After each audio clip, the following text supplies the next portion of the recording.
Eugene, Oregon, a small yet thriving metropolis situated in the southern Oregon's Willamette Valley. Nestled along the I-5 corridor in part of Lane County, Eugene boasts a population of about 150,000 citizens and is home to the University of Oregon. Combined with the neighboring cities of Springfield, Junction City, Cottage Grove, Cresswell, and Veneta, 250,000 people call this area home. To get around town, it's a sure bet you'll eventually wind up on the highway known as the Beltline. It connects the west part of Eugene to Interstate 5 and to the east part of Springfield. Over 50,000 people travel this stretch of road each day.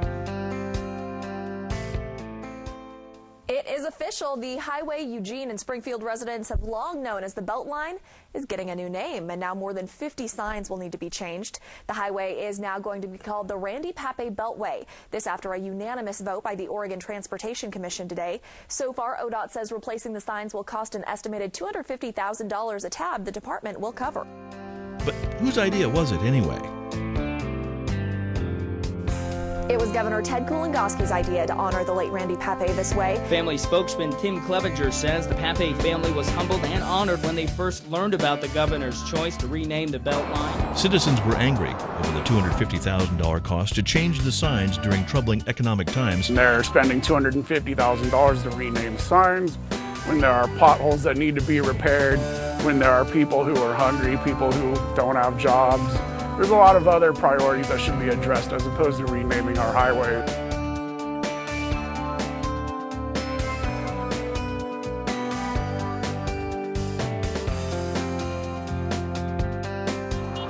Taxpayers say they're concerned about the cost to change out about 50 signs. And I've always called it Beltline, but then when I learned about the cost, then it was kind of moved from just no way to like outrage. Another street that doesn't have a name or a bridge that doesn't have a name, name it after the man. They don't need to spend this kind of funds to rename a road. But while they're doing that, they're wasting $250,000 on a vanity project. I think it's ridiculous. The question of the week is, where is Ted? That's what many who are against the Beltline name change have been asking. At another protest today, they say they want answers from the state's top politician. The governor still has not responded to anybody, any of us who have sent him letters, emails, phone calls. Kulongoski's been the key backer of the renaming of the highway to honor the late Randy Pape, but the decision turned controversial with thousands who have signed on against it on Facebook pages and in person. I wish he'd just quit sitting back and at least say something. He knows the sentiment is out there. Protesters say the sentiment initially came from cost. ODOT estimates $250,000 to replace about 50 Beltline signs. This isn't just taxpayers' money from Eugene, Springfield, and the rest of Lane County. This is something everybody in the state is paying for this. The negative feelings have also turned to the public input process. A hearing was held in Salem in early March, but many say they didn't hear of it, nor could they have attended it. Governor Kulongoski remained silent for 3 weeks.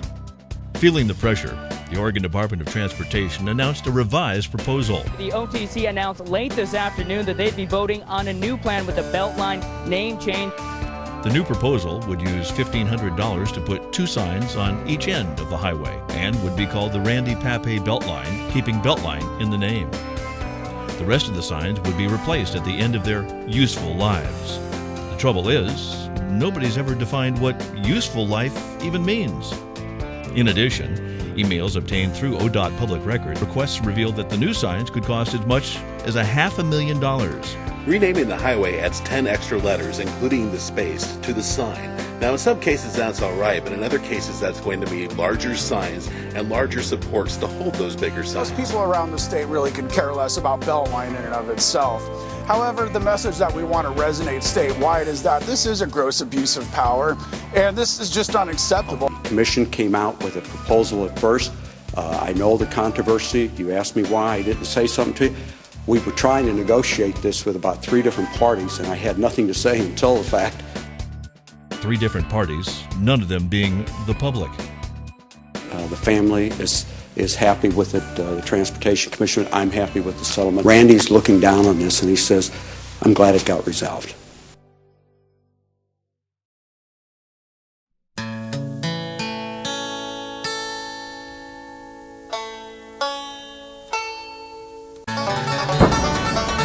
Guard, through its ODOT public records requests, begins to paint a clearer picture of the 15 months of behind-the-scenes dealings between ODOT, the Transportation Commission, and the Pape family. Knowing that the renaming would create public controversy, ODOT sought to keep the matter out of the public eye. Little public support for renaming Beltline could be found.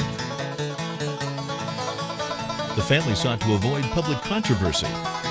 Other emails obtained indicated that just 2 days after Pape's passing, ODOT's Matthew Garrett offered the family 3 choices, including the new bridge over the Willamette River. The family quickly settled on Beltline. But knowing the public support wasn't there, state transportation officials tried to figure out how to get the family to accept a bridge instead of renaming Beltline. But Susie Pape rejected that, apparently, saying, "Who remembers a bridge?"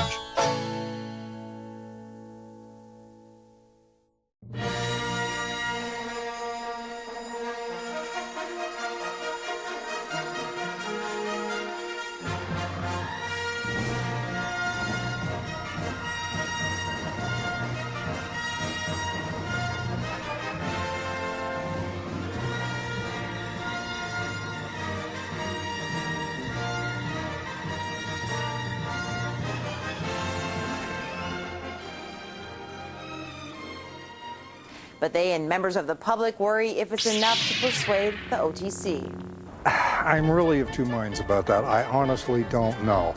I sort of fear that they've got their minds made up. Up to this point, it kind of seems like it's been my way or the highway, no pun intended, of course. Changing the name of a well-established road is simply wrong, and it's an abuse of power. But I know many, many, many good community citizens.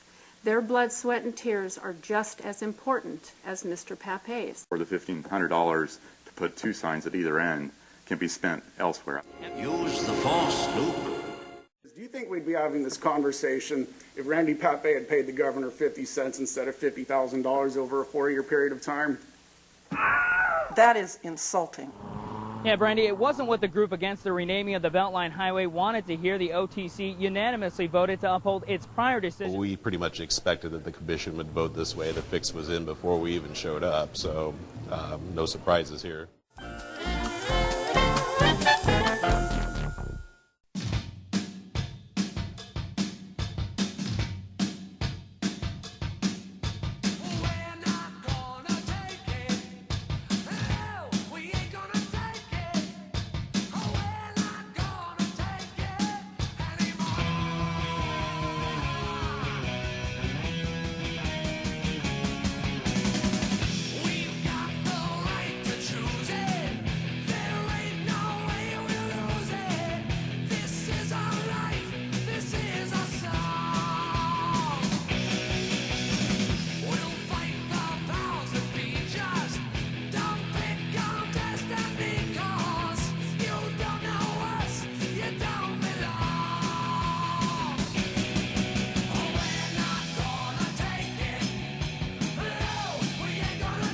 But I say, as the taxpayers, I mean, who are you guys working for?